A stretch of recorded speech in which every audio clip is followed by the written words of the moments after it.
Welcome, Taoiseach. Thank you very much indeed. First of all, could I just say I'm delighted to be here at Kirby Engineering. I think it's an outstanding success story.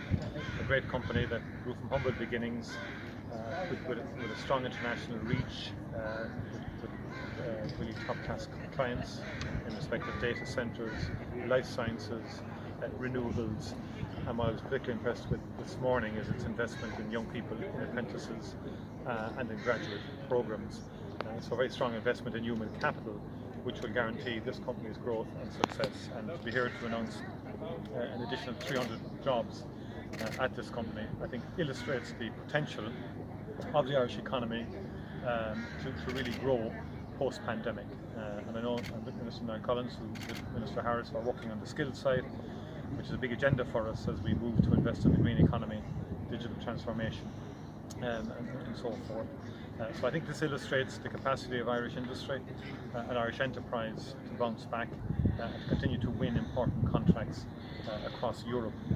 And Ireland's contribution to the European story in terms of the recovery fund there and enabling that to be politically agreed will help the Irish economy in terms of the kind of contracts that companies like Kirby win internationally and globally. So with those few words, I'd open it to yourselves to ask any particular questions that you have. Taoiseach, you're welcome back to Limerick. It's a long time since we've been able to do an occasion like this. Very dire warnings from NEFIT, which are very worrying to the citizens of the country. How worried are you that in fact Delta may get ahead of the vaccination programme, and how concerned are you about that? Well, I am very concerned with the Delta variant, and that's why the government took the decision it took earlier in the week to pause the reopening. They took the warning seriously. I spoke to the Scottish First Minister. Delta is real. There will be a Delta wave across Europe. The issue is timeline, and the issue is the degree to which we can delay, but also vaccinate as many people as we possibly can in the intervening period.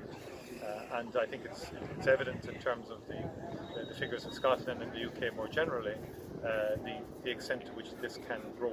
The key issue as we move forward is the link between high volume of cases and hospitalisation and illness, and that will be determined perhaps with greater precision over the next number of weeks. But towards the latter part of July, maybe sooner, we will begin to see numbers increase, and certainly in August. And the modelling certainly suggests, not just suggests that, it's clear that irrespective of which option you take, there will be an increase in numbers, which will be more manifest in late July and in August. So hence the need to move as we moved quickly early this week.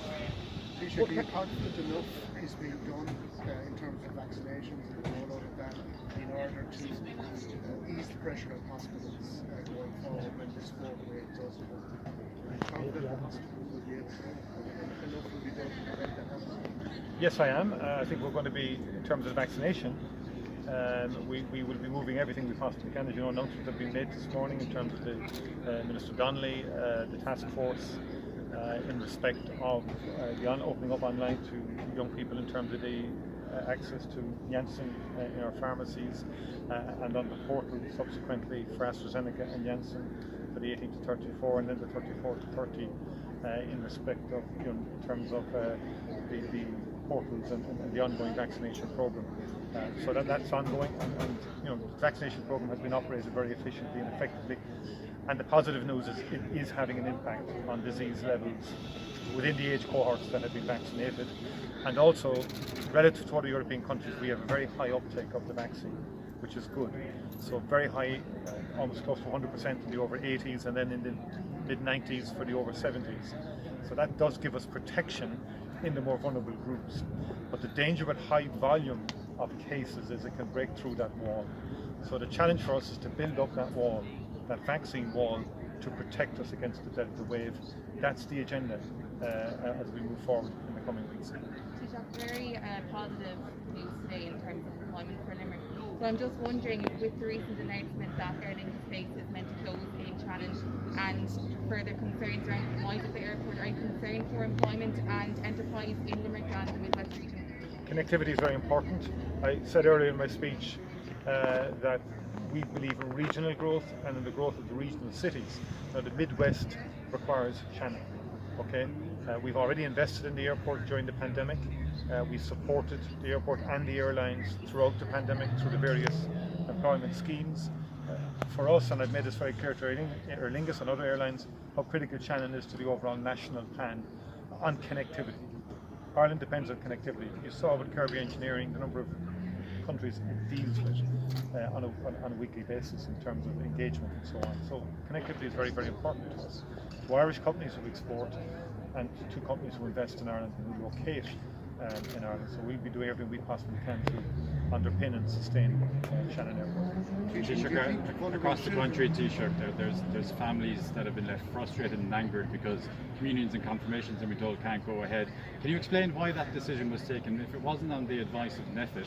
And do you regret that it was revealed in a very off-the-cuff remark by the Taoiseach and wasn't included in any speeches or on the day? Well, first of all, in the NPHET advice, it's very clear that all internal events that were due to proceed from the 5th of July onwards were not to proceed. All internal. And we made an exception for weddings, giving that people had made bookings and so on like that.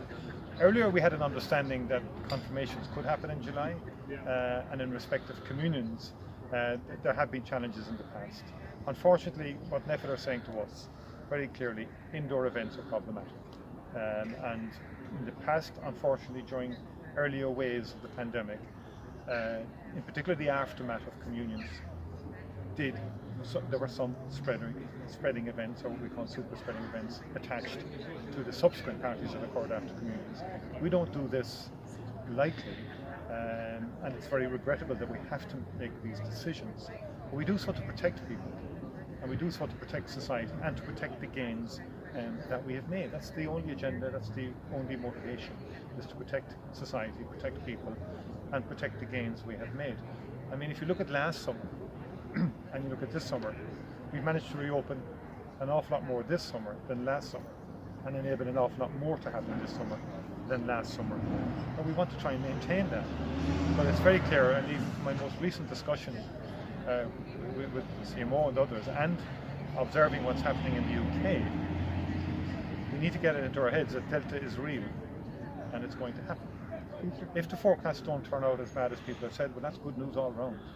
But we have to take on board what has been forecasted and deal decisively with that. And that does unfortunately mean difficulties and challenges for families across the country. I appreciate that. I do empathise. It is very difficult for individual families and individual children who are looking forward to it, of course.